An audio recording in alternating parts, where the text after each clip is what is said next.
모자무사 모두가 자신의 무가치함과 싸우고 있다. 요 드라마가 좀 저한테 화두예요.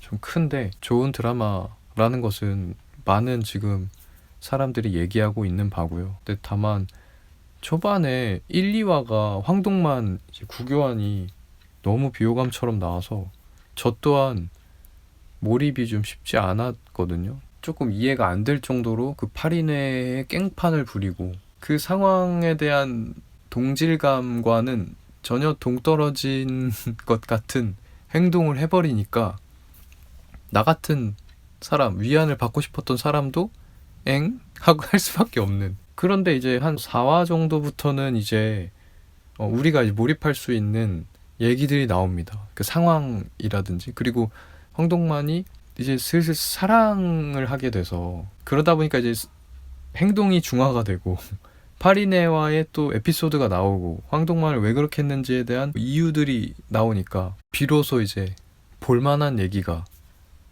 됐죠. 네, 그래서 초반을 조금 견디고 봐야지만 나중에 열매처럼 짙게 다가오는 얘기를 우리가 먹을 수가 있다. 라이어제 씨와는 다르게 여기서 오히려 좀 찾아질 수 있는 재미는 있는 게 저는 그 연애, 러브 그 얘기가 아주 또렷하게 드러나서 그게 좋은 것 같아요. 네. 확실하게 유대하는 관계, 어떻게 보면 완벽한 관계죠. 인간애로서의 동질감, 같은 부류로서 동질감이 깔려 있는데 이성적으로 좋아도 한다? 이거 최고의 관계 아닙니까? 그러면서 대리만족하는 거죠. 어떻게 보면은. 어쨌든 이 드라마는 뭐 다른 드라마에서 쉽게 표현되지 않는 표현들이 아주 주되게 다뤄지고 있죠. 뭐 불안, 잠, 안온 같은 단어들이 쉴 새 없이 등장을 하고요. 그리고 이제 6화에서 그 황동만이 결국에는 변은아를 사랑하게 돼서 그리고 또 사랑을 나름 확인도 받으면서 대사를 하죠. 사랑했어야 했습니다. 안 풀리는 글 붙잡고 씨름할 게 아니라 사랑했어야 했습니다. 꾸역꾸역이었던 글들이 주워 담을 수 없는 속도로 후루룩 쏟아져 나옵니다. 내 속에 어떤 엔진이 켜진 느낌이랄까요? 부릉 이런 대사가 독백 대사가 나오는데 이게 공감이 되고 중간에 이제 황동만이 상상력이 기발한 사람이니까 그것을 CG로 표현해 주는데 그 또한 그 드라마의 매력이 되고 있고 공감되는 얘기도 많이 있고 여기서 또 구교환이 얘기하죠. 그 막 너네는 내가 진짜 불행하겠다 싶지? 반지하방에 사는 사람들 재벌이 와가지고 보면은 어떻게 이런 데서 사나 진짜 불행하겠다 생각하겠지? 안 불행해. 너네랑 똑같이 행복하고 똑같이 불행하고 막 이런 대사를 하는데 이것 또한 너무 공감되는 말이거든요. 살다 보면은 남들이 그냥 나를 그냥 규정해. 내가 어떤 상황이니까 어떨 거다라는 자기들끼리 규정하고 막 말을 걸어. 제가 예전에 조교할 때 다양한 몸종 짓을 했기 때문에 차도 이렇게 거기 시골이니까 터미널까지 배웅해주고 막 이런 일도 많이 했단 말이죠. 근데 기억에 남는 한 장면이 그 어떤 잘 나가는 나이 드신 교수 있어요. 딱 터미널까지 이제 모셔다 드리려고 왔는데 터미널에 딱 올 때쯤에 나한테 그러더라고. 조교 뭐 힘드시죠? 아 그래도 뭐 견딜만 하시죠?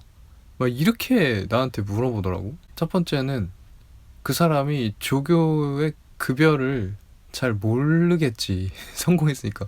그냥 교육공무원의 그 몇 호봉에 이렇게 돈을 받고 있는 상황이었었어요. 그리고 집도 제공해주지 뭐도 해주지 해서 내가 어떻게 보면 내 인생에서 가장 풍족한 시절이었거든요. 그때는 물가도 저렴했지. 김밥 한 줄에 1,000원, 1,500원이었으니까. 과장 좀 보태면은 먹을 거를 가격을 걱정을 안 해. 그러니까 뭐가 먹고 싶다. 오늘은 뭐 먹고 싶냐면 그냥 가서 먹어. 그러니까 뭐 그때 막 농담으로 아이 도끼다 도끼 돈 또 들어왔네. 돈 이만큼 있는데 돈 오늘 또 들어왔어. 막 농담했었는데 그 교수가 나한테 그 얘기를 하는 거지. 그들의 입장에서 내가 얼마나 아등바등 사는 것 같을 거야. 근데 나는 실제로는 그런 느낌이 전혀 아니었단 말이야. 오히려 그러니까 그때 좀 느꼈어. 그거를 뭐라고 해야 되지? 그러니까 그 말을 듣잖아요. 그러면은 내가 답변이 아예 안 나와. 그러니까 주파수가 아예 안 맞아가지고 이거 어디서부터 나를 설명해야 될지를 내가 모르겠어. 그래서 그냥 뭐 예 그러고 차에서 내려서 그 사람 이제 버스 타고 갔었던 기억이 있는데 그게 떠오르더라고. 아 그리고 이제 박경세가 너무 이제 귀엽다. 이 오정세 배우가 아니었으면 이 박경세 캐릭터는 120% 전달이 안 됐을 수도 있다는 생각이 들어. 그러니까 너무너무 비호감이 되거나 그렇게 돼버렸을 수도 있을 것 같은데 초반에 이제 1화부터 박경세부터 등장하잖아요. 근데 이제 그 박경세가 막 대사를 읊는 게 나는 황동만이 너무 싫어. 황동만이 너무 싫어. 어쨌든 이 오정세 배우가 해서 너무 그게 밉지 않아. 처음부터 다짜고짜 황동만을 싫어하는 그 씬부터 이 드라마가 시작한단 말이에요. 근데도 왠지 모르게 그 오정세 배우라서 밉진 않았거든요. 전 개인적으로. 그냥 그렇게 들어왔음에도. 그런데 이제 그렇게 연기 잘하면서 쭉 흘러오다 보니 이제 나오잖아요. 이제 막 5화에서 나왔잖아요. 알고 보니까 이제 황동만이 했었던 재미있었던 그 술 취해서 한 얘기를 가지고 박경세가 데뷔를 하게 된 거고. 그러니까 뭔가 이제 부채의식이 있는 거고 막 그런 얘기가 나와서 결국엔 그렇게 해서 틀어지고 싫어했다. 이 감정이 설득력을 갖기 위해서는 오정세 배우의 그 캐릭터, 그 사람 자체의 기운이 필요했다. 그런 또 생각이 들었습니다. 예. 그리고 가장 판타지스럽고 뭐랄까 가장 내가 설레고 마음에 들었던 장면은 5화에 있는 변은하가 그 아지트에 모였을 때 많은 사람들이 황동만만 뺀 많은 사람들이 거기 모였을 때 내 남자를 감싸는 듯한 대사를 하는 것이 진짜 개설레. 진짜 개설레고 너무 이렇게 카타르시스 있고 판타지스러운 장면이잖아요. 확신을 가지고 내 남자는 그런 사람 아닌데 진짜 대단한 사람인데 이렇게 거의 막 방백을 하듯이 막 그 여러 사람 모인 앞에서 내 여자가 그러고 있다? 나랑 썸 타는 여자 그러고 있다? 완전 진짜 끝나죠 진짜. 그리고 고윤정이 여기서 연기를 너무 잘했잖아요. 진짜 막 목소리가 약간 떨리고 그 눈이 되게 차분하면서도 되게 진정성 있는 눈이야. 진짜로 말하는 것 같아. 그 내 남자 생각하면서 그 장면이 되게 너무 좋았어요. 박경세가 거기서 왜 너도 아도 칠라고? 이러니까 이제 네 그래서 다시 황동만 감독님 입에 탈탈 털어주게, 그래서 본인이 얼마나 빛난 사람인지 알려주게 막 이런 대사를 치는데 야 진짜 감동이 진짜 이만저만이 아니다. 그리고 또 엄청 슬픈 장면이 6화에서 나옵니다. 이게 이제 저는 눈물이 난 장면인데 7%의 간절함, 그것을 뭐라고 표현할까요? 라고 한 이 플롯이라고 할까? 요거 야 이전 화인가에서 빌드업이 되고 있잖아요. 그러니까 그 알 수 없음이라고 뜬 7%의 감정이 뭐인 것 같아요? 라고 워치 관계자가 물었을 때 자폭이라고 한단 말이죠. 처음에는 그 자폭이라는 단어가 처음에 들었을 때 와닿지 않죠. 왜 자폭이지?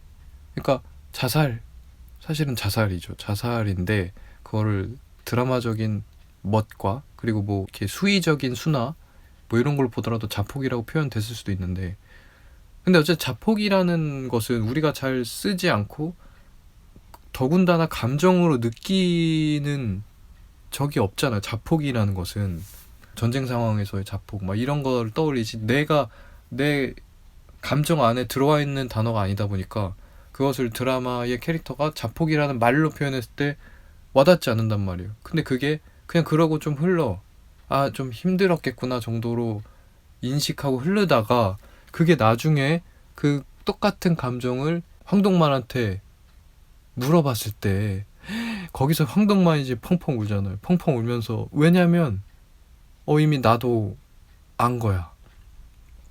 그래서 그게 뭐냐고 물었을 때 그건 도와줘 라는 감정이라는 것을 황동만이 얘기했을 때, 그러면서 황동만 스스로 너무 눈물을 흘리는 것, 여기가 굉장히 이제 눈물이 납니다.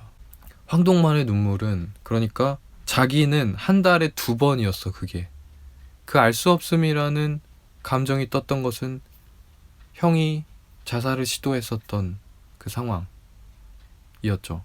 형은 도와줘 라는 말을 어디 가서 하지 못했기 때문에 결국에는 자살 시도를 한 거고, 황동만은 그것을 아는 거잖아요. 너무 가까운 사이라서 알고 있는 거예요. 그 감정이 도와줘라는 말을 하지 못했기 때문에 그렇게 할 수밖에 없었다는 것을 알아서, 그러니까 형의 감정은 도와줘였을 것이라는 걸 알았어. 그게 얼마나 슬퍼요. 내 형이, 내 가족이 도와줘라는 말을 하지 못했기 때문에 그렇게 행동을 했어. 말하지 않아도 나는 도와줘라는 말을 하고 싶었다는 걸 이미 알고 있고, 황동만 스스로도 그 모든 상황 자체가 도와줘라는 말을 하고 싶은 상황이에요. 형 또한 그랬겠지만 나 또한 그래. 이 상황 자체가 누구든 도와줬으면 좋겠어. 이런 거. 이게 이제 자기는 한 달에 2번이었는데 변은아는 그것을 인생 내내 겪고 있었대. 그러니까 어때요? 그냥 눈물이 날 수밖에 없지. 그 황동만 입장에서는 도와줘라는 말을 한 번도 해본 적이 없었던 변은아였기 때문에 자폭이라고 표현한 거죠.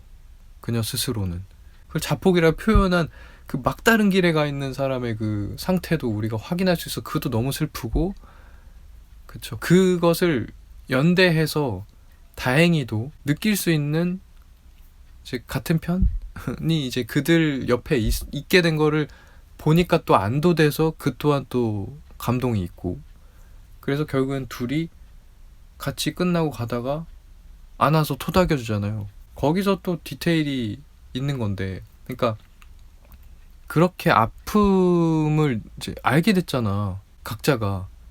그러니까 그게 얼마나 좀 남의 아픔을 알게 되는 게 좀 미안한 일이에요.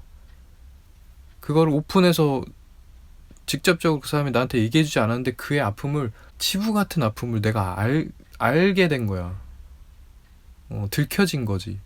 그게 그러니까 상대한테 미안하니까 모른 척해. 아는 티를 안 내고 싶어해. 근데 아는 티를 안 내기에는 너무너무 위로해주고 싶은 거야. 모른 척 하려다가 모른 척 할 수 없을 정도로 위로해주고 싶어서 결국에는 끌어안고 토닥여주는 이 장면이, 이 감정의 흐름이 너무너무 알만한 감정이다라는 거고, 그게 표현이 잘 돼 있다는 거고. 그리고 뭐 7화에서는 자꾸 딴소리를 한다. 왜냐면 진짜 문제가 들통날까봐. 이런 부분도 굉장히 공감이 되고, 계속 블러핑을 하는 거죠. 내 진짜 문제가 드러날까봐. 그런 것들. 그리고 지금 이건 죽기 직전의 회상 속 영상이야. 이런 것들도 감각적으로 참 힐링이 되는 구간이었습니다, 결국에는. 그리고 거기서 뭐 감정은 상대방의 노예다. 상대방의 감정을 스폰지처럼 그대로 받아들이는 감정의 노예다. 이런 것도 저도 많이 공감이 되고. 8화에서는 황동만이 이제 눈 때문에 차가 고꾸라져가지고 대롱대롱 반대로 매달려가지고 막 변은아랑 통화하는 씬이 너무 마음에 들었습니다. 어쨌든 거기서 이제 설명이 안 된다는 말이 너무 좋다. 추상적인 마음을 어떻게 구체적인 언어로 담을까요? 이런 얘기 너무 좋고, 그 다음에 내가 열버져요라는 표현을 하는데 황동만이 눈이 펑펑 오거나 그런 날씨를 보고 있으면 내가 열버진다. 아주 밀도가 높게 살잖아요, 우리는 늘. 그게 무엇이 됐든 밀도 높게 사는 목적이, 이유가 그 엷은 순간을 내 삶 안에 들여다놓기 위해서 살고 있는 거지. 그래서 참 내가 열버진다는 표현이 잘 캐치된 그런 표현이라는 생각이 들었어요. 그리고 뭐 주변 인물들 너무 매력적이고요. 진짜 강말금이 확 또 지르잖아요, 최 대표한테 가가지고. 그래서 결국에는 이제 황동만의 시나리오를 셀렉을 해서 결국에는 이제 데뷔를 할 것 같은데, 의외로 또 잘 될 수도 있고, 또 잘 되는 모습을 또 보여줄 것 같거든요, 제 예상으로는. 그랬으면 좋겠고 너무 안 되면 또 결국에는 안 되고 또 실패하는 속에서의 얘기, 감정, 그런 것들을 또 드라마는 얘기해 줄 수도 있을 것 같고, 둘 다 당연히 좋을 건데 그래도 성공했으면 좋겠다, 응원하게 된다, 뭐 이런 생각이 들었습니다. 어쨌든 그 GV 빌런 고태경에서도 마지막에 결국에는 데뷔 비슷한 걸 하는 거거든요. 고태경이 맨날 자기가 성공 못했으니까 황동만이 그 파리네한테 막 꼬장 부리듯이 고태경도 GV 현장에 가가지고 맨날 꼬장 부리는 거거든. 그러다가 결국에는 그 고태경이 그 꼬장의 현장이었던 GV 현장에서 많은 사람들의 축복을 받는단 말이에요. 그래서 아주 짙고 짙은 눈물을 흘립니다. 정말 그 장면이 되게 아주 여운이 있거든요. 아마 그 황동만도 이 드라마에서 그런 씬이 나와야 되지 않을까. 결국에는 탁 감독으로서 링 위에 올라가서 그래도 그렇게까지 치열하게 올라가고 싶었던 그 링에서 너무 두들겨 맞아서 진짜 피떡이 돼가지고 처참해지는 뭐 그런 것도 나름의 교훈점이나 감정의 여운이 있겠지만 그래도 응원하게 돼요. 올라가가지고 멋들어지게 싸워서 저렇게 성공을 위해서 노력했던, 많은 시간을 들였던 저 노력했던 사람이 성공하는 거를 보는 것, 이것이 오히려 그쵸 우리가 보고 싶은 모습이 아닐까. 아무튼 이게 12화까지였나요? 그래서 거의 다 왔는데 나머지 또 중반부를 보고 또 얘기할 거 있으면 또 해보겠습니다. 네, 그럼 마치겠습니다. 감사합니다.